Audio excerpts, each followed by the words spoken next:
Aga Khan palace পুনের নগর রোডে অবস্থিত এই রাজপ্রাসাদটি।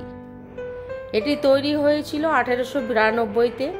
তৈরি করেছিলেন এই রাজপ্রাসাদ মোহাম্মদ শাহ আগা খান III। সামনেই দেখতে পাচ্ছ বিশাল গাড়ি পার্কিংয়ের জায়গা, আর ডান দিকে রয়েছে টিকিট ঘর। সকাল 9টা থেকে বিকেল 5:30 অবধি খোলা থাকে এই প্যালেস। টিকিট কাটতে হবে সম্পূর্ণ অনলাইন। টিকিটের মূল্য মাথা পিছু 25 টাকা করে। সে সময়ে 12 লাখ টাকা খরচা করে তৈরি করা হয়েছিল এই আগা খান প্যালেস। তো আজকে আমরা দেখতে এসেছি এই প্যালেসটিকে। আমরা এগিয়ে যাচ্ছি প্যালেসের দিকে। যত এগিয়ে যাচ্ছি তত মনে হচ্ছে যেন আমরা কোন স্বর্গরাজ্যে এসেছি। একটু পরেই আমরা প্যালেসের মধ্যে ঢুকবো। তার আগে তোমাদের গার্ডেনটা দেখিয়ে নিই। তোমরা দেখতে থাকো প্যালেসের গার্ডেনটা। কি অপূর্বভাবে সাজানো এই গার্ডেনটি। চারিদিকে সবুজে ভর্তি, পরিষ্কার পরিচ্ছন্ন, যেন একটা পাতাও রাস্তার মধ্যে পাওয়া যাবে না। তোমরা দেখতেই পাচ্ছ, দূর থেকে প্যালেসটা দেখা যাচ্ছে, যেন মনে হচ্ছে কোন স্বর্গরাজ্যে এসে গেলাম। এবার যাওয়া যাক প্যালেসের ভেতরে। এটা হচ্ছে মেন গেটটা। এই গেটের ভেতর দিয়ে আমরা প্যালেসে ঢুকবো।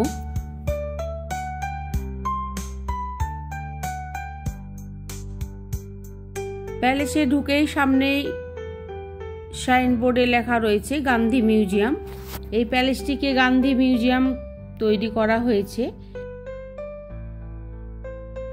তো চলো এবার আমরা গান্ধী মিউজিয়ামটা দেখার জন্য ভেতরে যাই।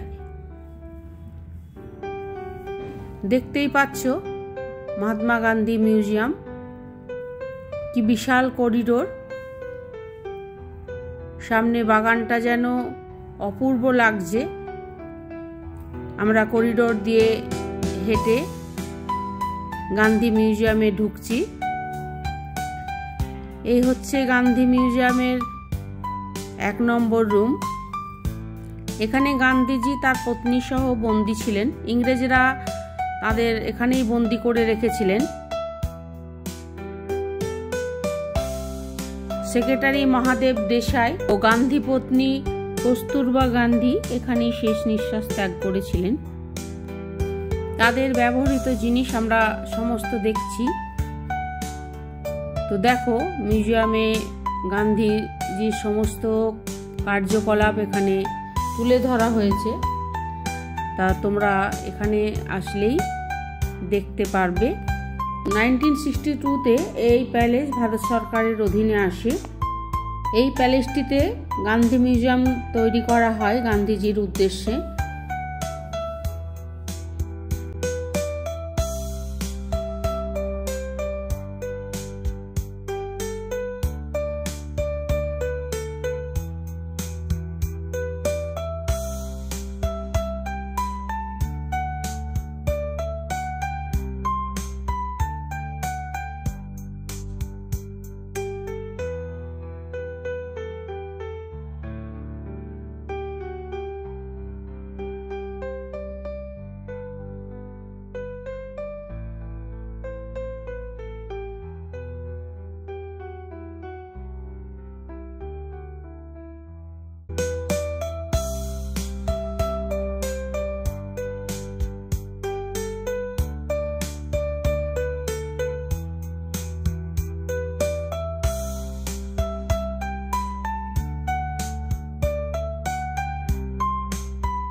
ইংরেজদের হাতে বন্দী থাকাকালীন মহাত্মা গান্ধীজি তার পত্নী যেসব জিনিস ব্যবহার করতেন তা সমস্তই এখানে সুন্দরভাবে সাজানো রয়েছে।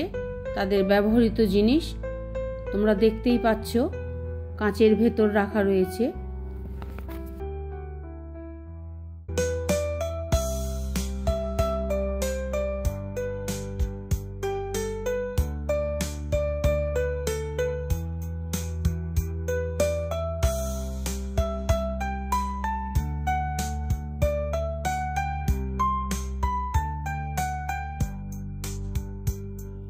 আগস্ট 1942 থেকে 21 মার্চ 1943 পর্যন্ত এই যে কামরাটা দেখতে পাচ্ছ, এই কামরাতেই সরোজিনী নাইডুকে বন্দি করে রাখা হয়েছিল। শারীরিক অসুস্থতার কারণে ব্রিটিশ সরকার বাধ্য হয় তাকে মুক্তি দিতে। সেই কামরাটাই আমরা দেখছি।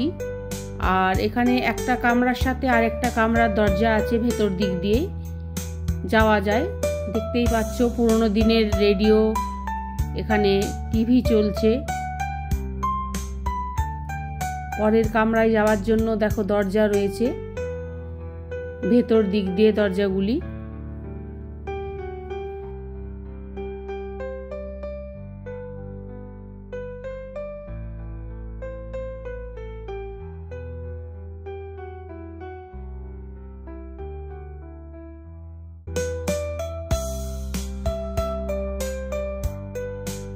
মিউজিয়াম দেখা হয়ে গেছে। এরপর আমরা সিঁড়ি দিয়ে নেমে সরোজিনী নাইডু গ্রন্থালয়, সেটা আমরা দেখতে যাচ্ছি। তোমরা দেখতেই পাচ্ছ পিলারগুলো পাথর দিয়ে তৈরি। আর এই যে স্ট্রাকচারটা দেখছো সিঁড়ির ওপরে, সম্পূর্ণ কাঠের তৈরি, বার্নিশ করা রয়েছে।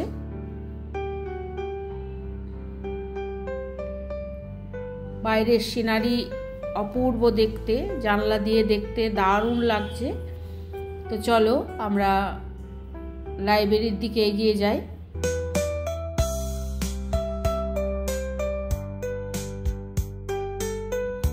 এটা হচ্ছে লাইব্রেরি, এখানে ফটো তোলা যাবে না। ভেতরটায় অনেক বই আছে, ক্যামেরা অনুমতি নেই।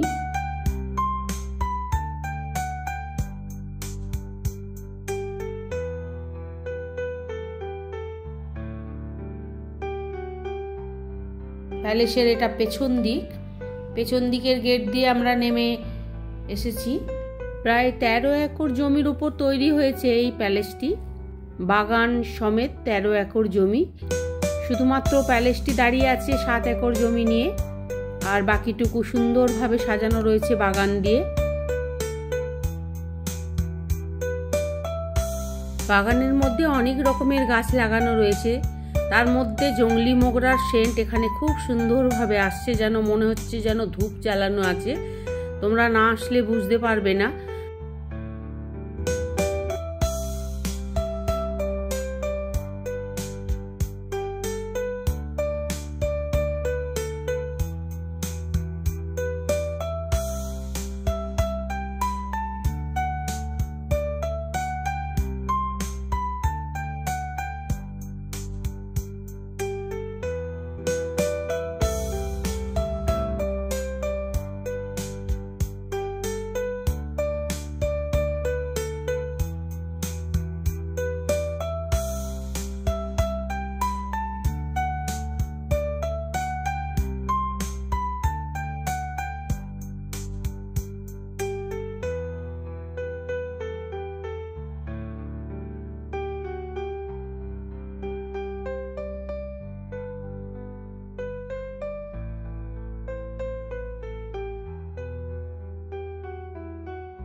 এটা হচ্ছে গান্ধী ন্যাশনাল মেমোরিয়াল সোসাইটি, এখানে এক্সিবিশন চলছে।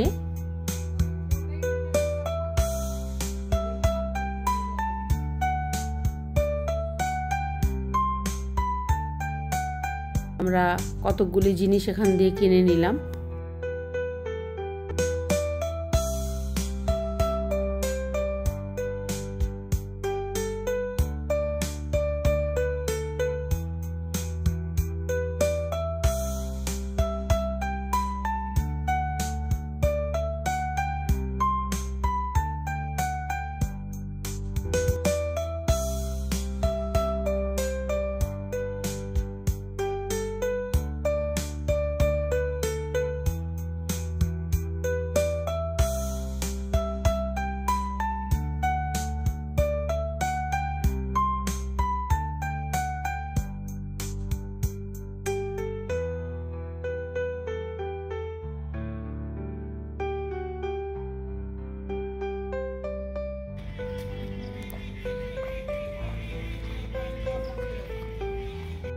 এই জায়গাটি হচ্ছে মহাত্মা গান্ধীজি, কস্তুরবা গান্ধীজি আর মহাদেব দেশাইয়ের সমাধি ক্ষেত্র। মহাত্মা গান্ধীজির সমাধি রাজঘাটে আছে। এখানে কিছুটা অস্থি নিয়ে এসে তার সমাধি ক্ষেত্র তৈরি করা হয়েছে। তার স্ত্রীর পাশে তাকে রাখা হয়েছে, তাই এইখানেও মহাত্মা গান্ধীজির সমাধি রয়েছে।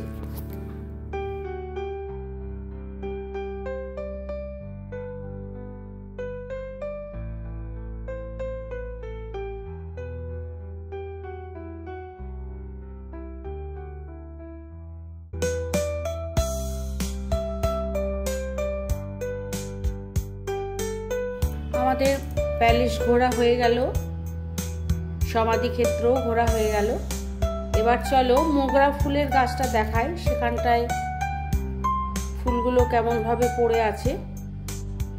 আসার সময় দেখেছিলাম, যাবার সময় দেখাচ্ছি।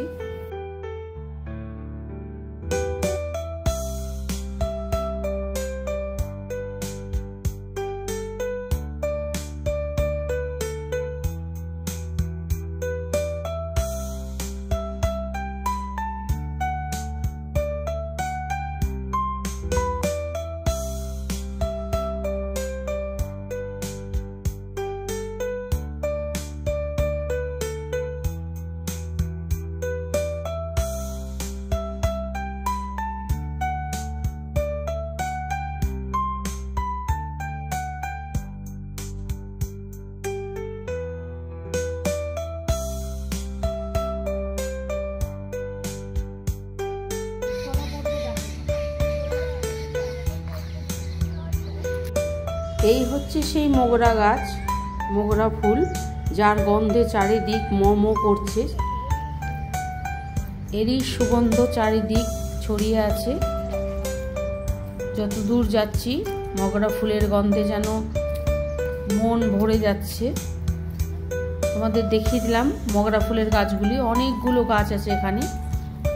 আর বিকেলের সময় যেন গন্ধটা বেশি বের হয়। দেখো সাদা সাদা ফুল ফুটে রয়েছে গাছের মধ্যে।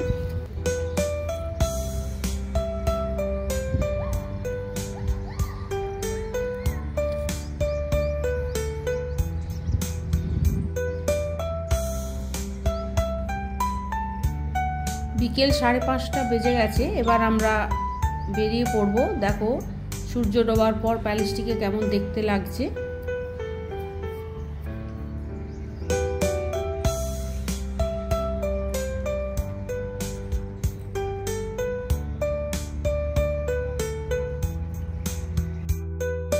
এখানের অসাধারণ পরিবেশ মনকে সত্যি ভালো করে তোলে।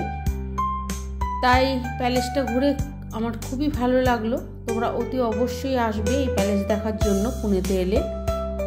এটা একটা দেখার জায়গা। কি সুন্দরভাবে সাজানো রয়েছে পুরো জায়গাটা।